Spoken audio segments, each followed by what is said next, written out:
Contribuição das tecnologias de informação e comunicação para a educação.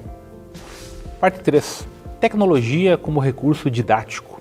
Olá, nós finalizamos o capítulo 4, a contribuição das tecnologias de informação e comunicação para a educação, explorando a tecnologia como recurso didático. Um dos aspectos que cobrimos foi o uso de redes sociais específicas para a aplicação educativa.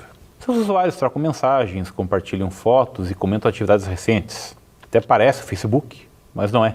Nesse ambiente, os usuários têm um único assunto a tratar: educação. As chamadas redes sociais educativas. E esses sistemas funcionam como uma rede social virtual, que você conhece tão bem, mas são mais seguras, agradando aí, claro, professores e as escolas, e tornam o aprendizado mais interessante para a geração que já nasceu conectada à internet. Além disso, no caso da educação infantil, também permitem aos pais dar uma espiadinha na rotina escolar dos filhos. Essas redes chegam ao mercado querendo tornar a escola mais colaborativa, mais divertida, mais social. E olha que aqui no Brasil há espaço para aproveitar, afinal, o país é um dos líderes mundiais em acesso a redes sociais. Basta uma rápida procura no Google e você encontrará marcas que se destacam nesse segmento, como o Edmodo, o Time e demais serviços bem recentemente disponibilizados no mercado educacional. Aliás, seu uso, no geral, é bastante parecido. Funciona assim: em geral, o professor se inscreve na plataforma, que pode ser gratuita ou paga, dependendo da empresa desenvolvedora e dos recursos oferecidos. Aí ele cria comunidades para os cursos que ministra em determinada instituição de ensino, e em seguida adiciona seus alunos, franqueando o acesso deles à rede. A partir daí, em um ambiente restrito, é possível compartilhar mensagens, material didático, textos, livros e também criar fóruns de discussão, que é um recurso muito interessante que a tecnologia oferece, que permite uma comunicação aluno a aluno, além do aluno ao professor. Tudo isso é exibido em uma espécie de linha de tempo, a famosa timeline, bem semelhante àquela que se conhece do Facebook. Os estudantes podem entregar trabalhos pela ferramenta e o professor pode atribuir notas ali mesmo. Para os docentes, é oferecida ainda uma biblioteca virtual, onde é possível organizar livros, textos e artigos interessantes a cada disciplina. Caso um estudante use a rede para fins que fujam, digamos assim, do propósito educativo, os professores têm toda a autonomia para deletar comentários impróprios ou arquivos indesejados. Afinal, a segurança e a privacidade são imprescindíveis nesse campo da educação, e por isso as políticas dos diferentes fabricantes de sistemas parecem convergir nesse sentido.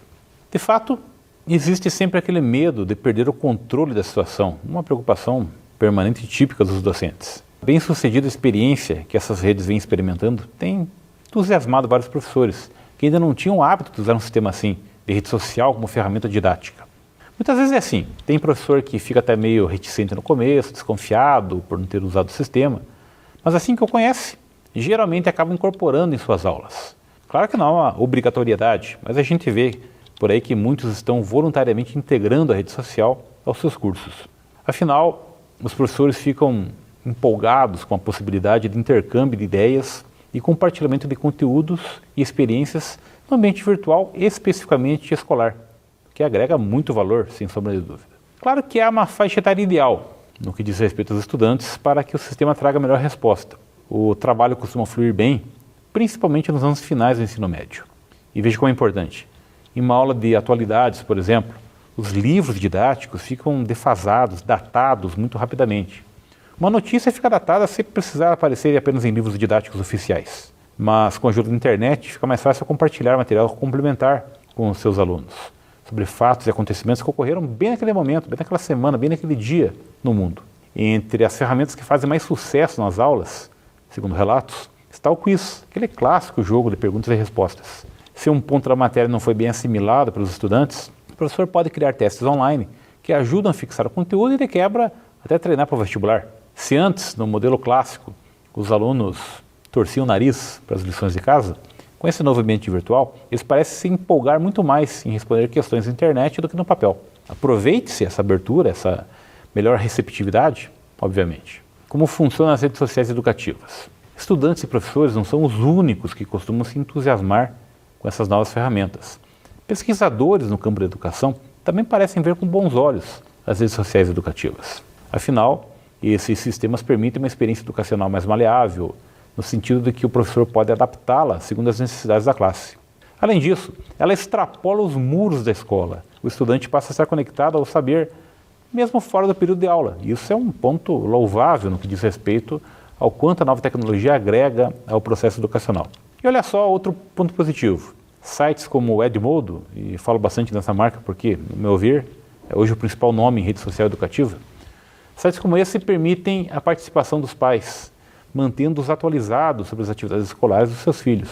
O objetivo subjacente, claro, é criar uma comunicação transparente entre família e escola, para que toda a comunidade escolar acompanhe de perto a evolução dos estudantes, o que é formidável, evidentemente. O entusiasmo generalizado dos especialistas com esses serviços digitais, contudo, não implica necessariamente em não se pôr algumas ressalvas.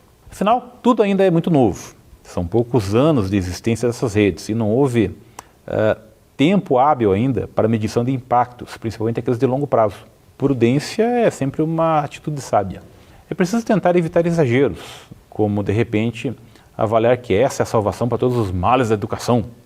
Calma lá, né? É preciso dar tempo ao tempo e às redes para avaliar a capacidade de inovação delas no campo da educação. Alguns pesquisadores chamam ainda a atenção ao fato de que nem todos os conteúdos se adaptam bem ao formato. Mais uma vez, adivinhe, o professor precisa ter discernimento para saber quando alguma interação precisa ser real e não virtual. Temos visto recentemente de que na esteira do Edmodo, outras redes estão surgindo. Como tudo no mercado, é aquela experimentação. Algumas dão certo, outras nem tanto. Há, por exemplo, vale a pena comentar, serviços voltados especificamente ao ensino superior. Me recordo agora do caso da Lore. A Lore foi uma rede interessante. Começou meio que despretensiosamente, tendo sido criado por 4 jovens amigos lá nos Estados Unidos, e rapidamente passou a ser acessada por estudantes de mais de 600 universidades, quase todas elas nos Estados Unidos. Não existe mais, o serviço fechou em 2016, mas operou por bons 5 anos no mercado. Mas são coisas de mercado, empresas são vendidas, criadas, fechadas a todo momento. Mas o fato é que existe espaço para ser explorado, claro. Perceba, para fortalecer os laços sociais, tem o Facebook. Para estreitar relações profissionais, tem o LinkedIn. E para relações acadêmicas? Até algum tempo atrás não existia alternativa à vista. Hoje estamos acompanhando para ver se o Edmodo de repente se consolida como o grande nome do mercado ou se esse vai ser pulverizado entre 4 ou 5 marcas concorrentes que venham a surgir. De qualquer modo, lembre como era até algum tempo atrás. Ou os estudantes criavam comunidades fechadas no Facebook, ou trocavam mensagens por meio de grupos de e-mail, como Google Grupos. Mas era tudo improvisado, convenhamos. Não há negócios filantrópicos nesse ramo, evidentemente. O lucro dessas redes pode vir de 2 fontes: a cobrança de uma taxa de acesso ou a venda de acessórios. No caso da Edmodo, o dinheiro vem da venda de aplicativos educativos comercializados em uma loja virtual nos moldes da Apple Store. Assim, eles definiram o modelo de negócios. Já redes como a Time cobram pelo acesso. A Time, especificamente, cobra uma taxa de $5,50 por aluno ao mês, que é bastante razoável, principalmente se você levar em consideração redes profissionais, como o LinkedIn, por exemplo, em que o custo para ser um usuário premium é bastante salgado. Não podemos deixar de citar por aqui no Brasil, a onda das redes sociais educativas já inspirou um negócio genuinamente nacional. O site Passei Direto, bastante famoso atualmente, foi idealizado por seu criador, o Rodrigo Salvador, quando ele tinha apenas 17 anos. 6 anos depois, a ideia saiu do papel. Lançado não há tanto tempo assim no mercado, já possui centenas de milhares de usuários. Para fazer parte, o usuário cria um perfil, seleciona a universidade e o curso que ele faz parte, e lá ele encontra outros estudantes na mesma condição. E a partir daí começa o compartilhamento de arquivos e mensagens. Os professores até podem fazer parte da rede, mas são identificados com qualquer outro usuário. Ou seja, o negócio é mesmo dedicado aos estudantes. E é um assunto, a educação, é claro. É isso. A você, bons estudos.